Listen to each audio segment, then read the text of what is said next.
Why is Rahul Gandhi feeling bad? ఎందుకు hurt అయ్యిండు ఆయన? And why does everyone on Twitter wants to ban Radhika Apte? Radhika Apteని ban. Okay, and Indian పార్లమెంట్లో మనకి తెలియకుండా ప్రజలకు సంబంధించిన బిల్స్ పాస్ చేయడంలో తొండి జరుగుతుందా? I don't know, let's talk about it. And ahead of India's 75th Independence Day, మనం compulsory తెలుసుకోవాల్సిన కొన్ని విషయాలు ఏంటి? Let's talk about it. You're watching a show called Sameer Says on Way to News, and my job here is to make politics and the happenings in the country very interesting and very entertaining for you, so that మన uncle గాళ్ళలా కాకుండా కొంచెం యంగ్గా ఎనర్జెటిక్గా దీని గురించి మాట్లాడుకొని ముందుకెళ్దాం. ఎందుకు ముందుకెళ్ళాలి అంటే, బికాస్ ఒక పెద్ద మనిషి ఎప్పుడో చెప్పాడు దట్ నేటి బాలలే రేపటి పౌరులు. సో యా, అది మొదలెడదాం. Let's get started. So first things first, Rahul Gandhi was banned from Twitter. What? How can someone ban a person with 19-20 million followers and that too a leader of opposition party and stuff like that అని చాలామంది అనుకుంటుండొచ్చు. But మొన్నే మనం మాట్లాడుకున్నాం, IT లాకి సంబంధించి Twitter acceptance తెలిపింది. Yes sir, మీకు ఎలా కావాలంటే అలా చేస్తామని చెప్పింది. ఎగ్జాక్ట్లీ అలా చెప్పింది, ఇలా చేసింది. రాహుల్ గాంధీని బ్యాన్ చేసింది. నా దీనివల్ల కాంగ్రెస్ కార్యకర్తలందరూ, ఫ్యాన్స్ అందరూ ఫుల్ హర్ట్ అయినా మిగతా వాళ్ళందరూ ఫుల్ ఎంజాయ్ చేస్తున్నారు. Rahul Gandhi state of mind ఎట్లుంటుందని చెప్పేసి జోక్లు వేస్తున్నారు. Joke joke joke joke. సరే, ఇవన్నీ పక్కన పెట్టేస్తే, సో దీనికి రాహుల్ గాంధీ రియాక్షన్ ఏంటి? ఇది. Our democracy is under attack. We're not allowed to speak in parliament. The media is controlled. And I thought there was a ray of light where we could put what we thought on Twitter. But obviously that's not the case. It's obvious now that Twitter is actually not a neutral, objective platform. It is a biased platform, and it's something that listens to what the government of the day says. So he feels that నా ఒక్కడి గొంతు నొక్కేయడం కాదు ఇది, నన్ను follow అవుతున్న 19-20 million భారతీయుల గొంతు నొక్కేయడం. How can you, this is very bad అని చెప్పేసి ఆయన ఆవేదన వ్యక్తం చేశాడు. బట్ ఇదే రాహుల్ గాంధీ బీజేపీ ట్విట్టర్ని అపోజ్ చేస్తుండే కదా, ట్విట్టర్ ఇట్లా స్వలాభం కోసం ఏవో చేస్తుంది అది ఇది అని చెప్పేసి. అప్పుడు ఇదే రాహుల్ గాంధీ ఏమన్నాడు తెలుసా? This is the statement he has given. He says the attack on Twitter is the death of democracy in our country by BJP అని చెప్పేసి. డూడ్, నీ వరకు వస్తాయి కానీ అదే ఎవరి కింద అంటుంటే వాళ్ళకి తెలుస్తూ ఉంటుంది. Moving on the next piece of news. నిజంగా పార్లమెంట్లో తొండి జరుగుతుందా? మన పార్లమెంట్లో what are you talking, the biggest democracy in the country, and పార్లమెంట్లో తొండా? జయరాం రమేష్ గారి ఊహ ప్రకారం ఆర్ ఆయన లెక్కల ప్రకారం అంతే జరుగుతుంది. ఓ, if you wondering who this Jayaram Ramesh guy is, he's the male version of Indira Gandhi. ఎలా చెప్పాలి? అలానే చెప్పాలి. Look at this and look at Indira Gandhi గారు. సేమ్ హెయిర్ స్టైల్, ఆ బ్లాక్ అండ్ వైట్ షేడ్ కూడా exactly. Well, he's a member of parliament from Karnataka, and according to him పార్లమెంట్లో parliamentary committee అని చెప్పేసి ఒకటి ఉంటుంది. ఇది ఏం చేస్తుంది, అసలు బిల్స్ ఎప్పుడైనా పాస్ అయ్యేటప్పుడు majority of the house, Rajya Sabha కానీ లోక్సభ కానీ దీనికి అంగీకారం తెలుపుతుందా లేదా, అండ్ ఇది ప్రజలకు నిజంగా మంచిదా కాదని చెప్పేసి స్క్రూటినైజ్ చేసి బిల్ ముందుకు పాస్ చేస్తుంది. నా మోడీ గారు సెకండ్ టైం అధికారంలోకి వచ్చిన తర్వాత చాలా గలీజ్గా 100లో కేవలం 12 బిల్స్ మాత్రమే ఈ కమిటీ గుండా పంపించి మిగతా 88 బిల్స్ ఇష్టారాజ్యంగా పంపించేశారట. అదే ఫస్ట్ టైం అయితే మోడీ గారు 27% బిల్స్ మాత్రం, అంటే ఫస్ట్ టైం కదా, ఎక్స్పీరియన్స్ పెద్దగా లేక 27% పంపించేసి మిగతా 73%, ఇఫ్ ఐమ్ రైట్, మిగతా 73% పార్లమెంటరీ కమిటీ గుండా పంపించారు. అదే మా కాంగ్రెస్ అయితే, మా యూపీఏ ప్రభుత్వం ఉన్నప్పుడైతే ఫస్ట్ టైం మేము అధికారంలోకి వచ్చినప్పుడు 60% మేము పార్లమెంటరీ కమిటీ నుంచి బిల్స్ పాస్ చేయించినాం. అండ్ సెకండ్ టైం వచ్చినప్పుడు ఇంకా మంచిగా అయిపోయి మేము 71% ఆఫ్ ద బిల్స్ మేము పార్లమెంటరీ కమిటీ గుండా పంపించాం. మేము ఎంత మంచివాళ్ళం అని చెప్పేసి అన్నాడు. Okay, coming back to the whole point, ఈ పార్లమెంట్లో లొల్లి జరిగింది కదా, లోక్సభ 13 దాకా నడవాలి కానీ ముందే క్లోజ్ అయిపోయింది. 74 hours and 46 minutes మాత్రమే పార్లమెంట్ రన్ అయింది లోక్సభ. ఇదంతా చాలా పెద్ద ఇష్యూలాగా చేశారు, మీడియా అంతా మాట్లాడింది.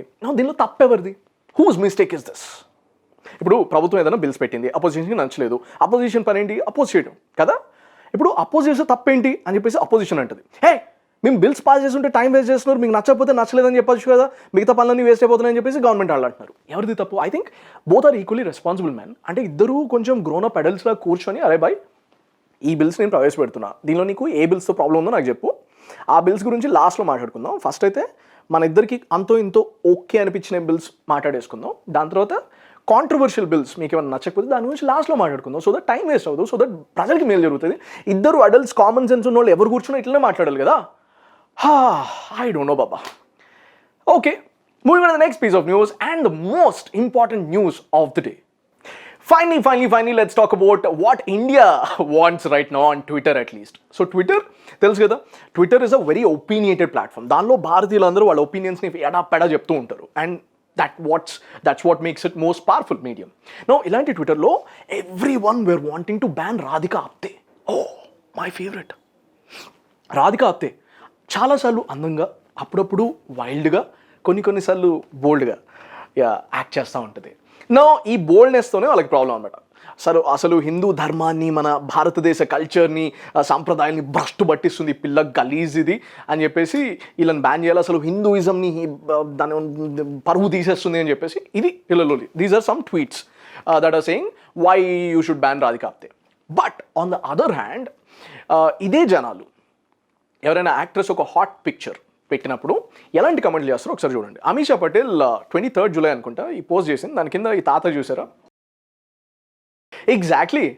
అసలు అమీషా పటేల్ కాదు భయ్యా, నువ్వు ట్విట్టర్లో కానీ ఇన్స్టాగ్రామ్లో కానీ ఏ అందమైన అమ్మాయి అయినా కొంచెం బోల్డ్గా ఆర్ తనకు నచ్చినట్లుగా డ్రెస్అప్ అయ్యి ఒక ఫోటో పెడితే కింద ఎంత గలీజ్ కమెంట్లు ఉంటాయి చూడండి. దానిలో ఎంతమంది హిందువులు ఉన్నారు, ఎంతమంది ఇతర మతాల వాళ్ళు, కులాల వాళ్ళు ఉన్నారు, ఒకసారి మీరు చూడండి. ఐ థింక్ కలెక్టివ్గా మనందరం చాలా గలీజ్ మైండ్ సెట్ గలవాళ్ళు. అండ్ ఒకళ్ళు ఏదైనా పోస్ట్ చేయగానే దాని కింద అర్జెంటుగా గలీజ్ కమెంట్లు పెడతానే ఉంటాం, which is I think it's a collective mistake కదా. దానికి రాధికా ఆప్తేని బ్యాన్ చేయాలట. మరి వీళ్ళందరినీ ఏం చేయాలి? పోనీ ఈ న్యూస్ చూడండి. ఐ థింక్ ఇలాంటి గలీజ్ పనులు చేయడంలో హిందువులు, ముస్లింలు, క్రైస్తవులు అనే డిఫరెన్సియేషన్ ఏం లేదు. Every one, each to his own. And targeting one particular religion or targeting one particular caste or creed or sex or religion is very bad, man. Don't you think so? Okay, let me know what do you think about this whole Radhika Apte thingy, and let me know what do you think about Rahul Gandhi gari మనోభావాలు. మీరు support చేస్తారా రాహుల్ గాంధీని ట్విట్టర్లోంచి ban చేయడం, or oppose చేస్తారా? I think he should be there, man. ఎందుకంటే రాహుల్ గాంధీ గారు is one person who single handedly, అంటే తెలుగులో సౌత్కి బ్రహ్మి అట్లాగో మొత్తం ఇండియాకి రాహుల్ గాంధీ గారు అట్లా. అంటే ఆయన లేకపోతే మీమ్ పేజెస్ అని ఏమైపోతాయి అని చెప్పేసి అప్పుడప్పుడు భయం వేస్తూ ఉంటుంది. But on the other hand ఈ మధ్య మీరు చూస్తే ఆయన బీభత్సంగా ఇంప్రూవ్మెంట్ ప్రదర్శిస్తున్నాడు. అండ్ ఈ వీడియోలో కూడా ఏం మాట్లాడాడు భయ్యా, చాలా సెన్సిబుల్గా, చాలా క్లియర్గా. So okay, so let me know what you think about this whole 3 topics that we discussed. And ఒకవేళ మీకు ఈ ఛానల్ అండ్ నేను చేసే షో నచ్చితే డెఫినెట్లీ ఎందుకు నచ్చిందో చెప్పండి. అండ్ ఇంకా ఎలాంటి టాపిక్స్ మాట్లాడొచ్చు మీరు డెఫినెట్లీ నాకు మెయిల్ చేయొచ్చు. అండ్ మోర్ ఇంపార్టెంట్లీ సబ్స్క్రైబ్ చేయండి, లైక్ చేయండి, అండ్ షేర్ కూడా చేయండి if you think this kind of videos help others. Okay, నాకు గుర్తుంది దట్ నేను స్టార్టింగ్లో చెప్పా, ahead of India's 75th independence day మనం అందరం భారతీయులుగా తెలుసుకోవాల్సిన కొన్ని విషయాలు ఉన్నాయి. ఆ విషయాలు చెప్తే మీరు అవాక్ అవుతారు, ముక్కును వేలేసుకుంటారు, మూతిని వేలేసుకుంటారు, ఇవన్నీ చెప్పాను కదా. ఆ న్యూస్కి సంబంధించి మనం నెక్స్ట్ ఎక్స్ప్లెయినర్లో మాట్లాడుకుందాం. ఎందుకంటే దాన్ని కొంచెం డీటెయిల్గానే డీల్ చేయాలి అండ్ మీరు కంప్లీట్ శ్రద్ధతోనే వినాలి. ప్రాబబ్లీ 5 నుంచి 6 నిమిషాలు పడుతుంది దాన్ని ఎక్స్ప్లెయిన్ చేయడానికి, బట్ ఇట్స్ వెరీ ఇంపార్టెంట్. మీకు తక్కువ జ్ఞానబల్పులు వెలుగుతాయి. సో చియర్స్, చల్లగా ఉండండి, చక్కగా ఉండండి, stay awesome and stay healthy, stay safe. మళ్ళీ కరోనా కేసెస్ పెరుగుతున్నాయి, డెల్టా వేరియంట్స్ వస్తున్నాయి.